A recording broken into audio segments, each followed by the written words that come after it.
In the south, plenty of northwesterly winds from Arkansas to Florida, blowing at around up to 25 miles an hour, but a little light in Louisiana and even southwestern Arkansas. In which case, winds are actually switching to the southwest in Louisiana, blowing up to 20 miles an hour, but a little stronger, just anywhere south of New Orleans. In much of Oklahoma and eastern Texas, light and variable winds, but yet it's moving in a clockwise fashion, which means it's a high pressure area. In Texas, throughout the rest of Texas, winds are moving generally to the northwest at up to 20 miles an hour, but it's a little stronger in places just southwest of San Angelo. Panhandles of Oklahoma and Texas are somewhat light and variable. In the Midwest, let's start off with the Ohio Valley and Great Lakes states. Do see that we have strong northwesterly winds. They're blowing at up to 30 miles an hour, but some places on the lake shores, there are winds that blow around 40 miles an hour in a few places. Minnesota, coming from the northwest, at up to 30 miles an hour. In parts of the Dakotas, you see on the western side, light and variable. Eastern side, northwesterly winds moving up to 20 miles an hour. And in places like Nebraska, you do have surface low located on the eastern side, especially near between Omaha and North Platte, generally. But one thing I can say is that in Nebraska and northern Kansas, winds are coming from the northwest, blowing up to 25 miles an hour, but then they shift back north near Omaha. In Iowa and Missouri, winds are coming from the northwest. They're blowing up to 20 to 30 miles an hour there. A little lighter near Kansas City.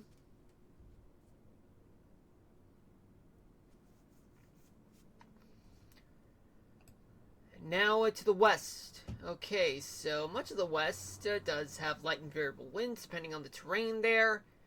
I see in Montana, winds are coming from the east. They're blowing up to 20 miles an hour. In Wyoming, southwesterly winds in some places, blowing up to 30 miles an hour.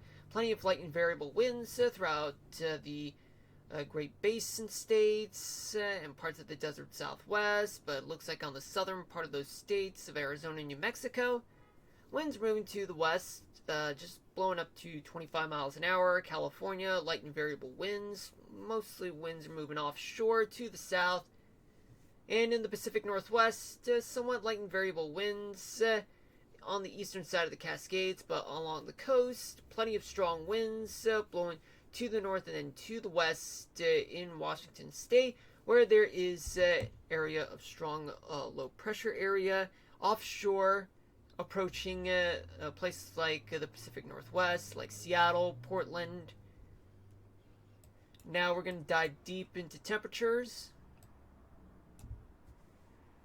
Alright, so what do we got for temperatures? So for temperature-wise in New England, they range from the mid-30s to the mid-40s.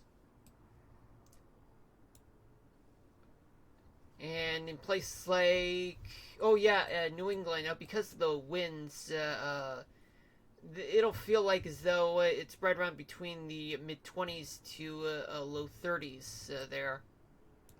In upstate New York and Pennsylvania, temperatures range from the mid-30s to low 40s, mid-40s. However, because of the winds, it'll feel like as though it's in the low to upper 20s.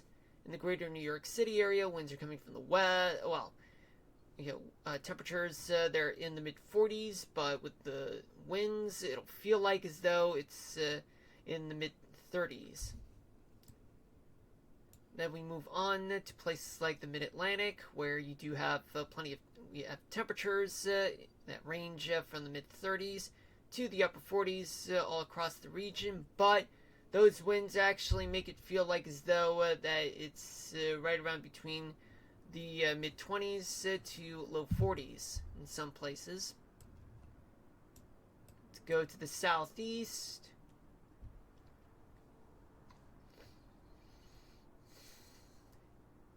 All across the south, east, just east of the Mississippi, you do have a variety of temperatures that range from the mid 40s to the upper 50s. Arkansas, temperatures are in the 50s. Louisiana, mid 50s to low 60s. In Florida, you see temperatures in the northern third of the state, like the Panhandle in Jacksonville. Temperatures are in the 60s. Then in Central Florida, they're in the 70s. In South Florida, they're in the mid 70s to low 80s. I mean, you guys can see that there's a huge contrast between those in North Florida and South Florida, where in North Florida it does feel like as though that winter is upon them.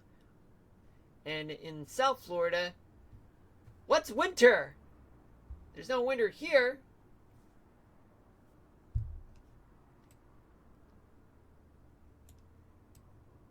Now, let's go to Oklahoma, where temperatures are range from the upper 40s to low 50s. In the northern parts of Texas, you do have temperatures that are in the 50s, plus Houston. The southern part, temperatures are in the 60s.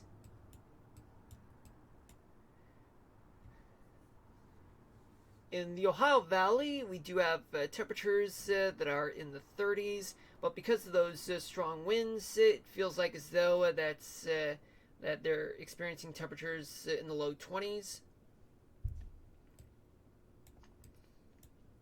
The Great Lakes states of Wisconsin and Michigan, temperatures range from the mid 20s to the mid 30s, but those winds make the temperatures feel like they range from the mid teens to the upper 20s.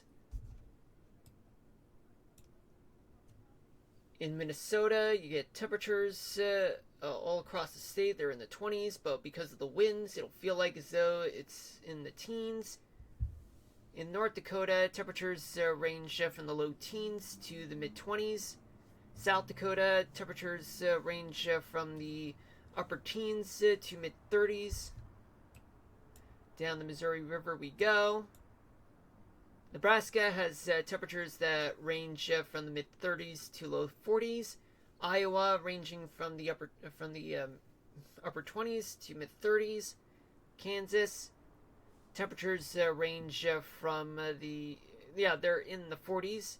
In Missouri, temperatures range from the mid 30s to low 40s.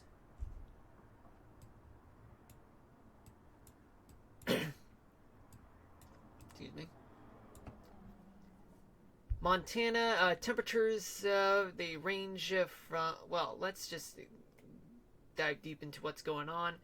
Okay, so throughout northeastern Montana, it's very cold. Temperatures are in the teens. Then you work your way towards places like Gwinnett and Miles City. They're in the 20s. But throughout places like northwestern Montana to the southern part of the state, temperatures are in the 30s. So that means looks like as though that cold air is here to stay over there. But then you have some warm air, even with those mountains. Could make the temperatures feel a little colder than that. In Idaho, let's see, in the northern half of the state, temperatures are in the 30s to mid 40s. In the southern half, they're just in the 40s. In Wyoming, you get temperatures that range from the mid 30s to mid 40s. Colorado, their temperatures are in the 40s. Utah, temperatures range from the low 40s to mid 50s. Throughout much of the state of Nevada, temperatures range from the mid 40s to upper 50s. In the desert southwest, in northern New Mexico, temperatures are in the 40s, southern half 50s. The northern half of Arizona, temperatures range from the upper 40s to low 60s. 60s in the southern half of the state. In California, all along the coastline in the northern coastal parts of California, temperatures are in the 50s. The southern coastal parts of California, they're in the 40s. Indio has 71 degrees. Central Valley, California, temperatures are in the 40s. 71 degrees in Indio, in case if I misspoke.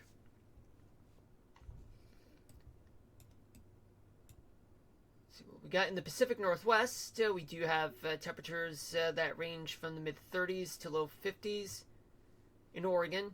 And in Washington State, temperatures range, we got 32 in Trail to 34 in Wenatchee, and 41 in Yakima, 48 in Seattle, and 35 in Spokane, and 39 in Walla Walla. Alright. We're going to take a look at gusts right now to see what's going on. Okay, so it's very gusty, so the Great Lakes region and the interior parts of the Northeast, there are wind gusts.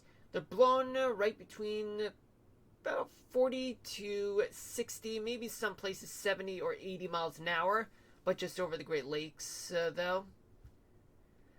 And that tends to lower the temperatures from the actual temperatures that you guys are seeing. In places like the southern chain of the Appalachian Mountains, gusts blowing around between 30 to 50 miles an hour, but in eastern West Virginia, some places may blow right around up to 60 miles an hour. And we take a look in places like South Florida, well, North Florida and Georgia, gusts are blowing around 30 miles an hour. We take a look in parts of the Rockies like Wyoming and Colorado, gusts are blowing up to 40 miles an hour.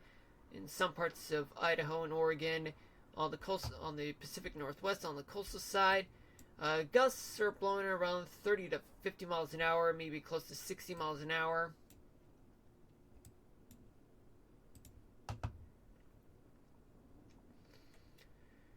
Alright, so let's see what we got. Okay. Let's talk about humidity. There's a lot of drought that extends from Maine all the way to Florida, but it gets worse once you leave Washington, D.C., affecting places like Carolinas, Virginia, worst parts in Georgia, Alabama, Mississippi, Arkansas, Louisiana, eastern Texas, plus western tip of Texas, parts of the desert Southwest, worse in the Great Basin in Nevada, and in the Sierra Nevadas, and just outside of LA and San Diego, surrounding the Central Valley, California, in which case Central Valley is very moist, but it's super humid in the Pacific Northwest on either side of the Cascades, a little bit moist in parts of the Dakotas and Montana.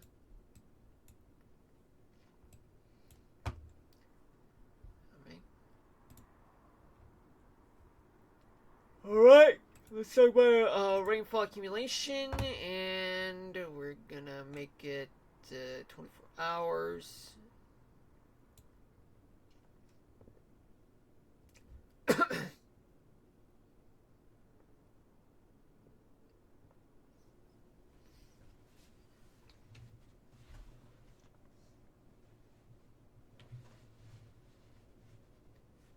Okay, so what's going on? Okay, so this is rainfall accumulation for the next 24 hours. Let's start off in the Northeast, where we do see plenty of rainfall accumulations, mostly on lake shores of Ontario, Erie, in Ontario and Erie. Sorry about that, folks. Regardless, hold on a minute, folks.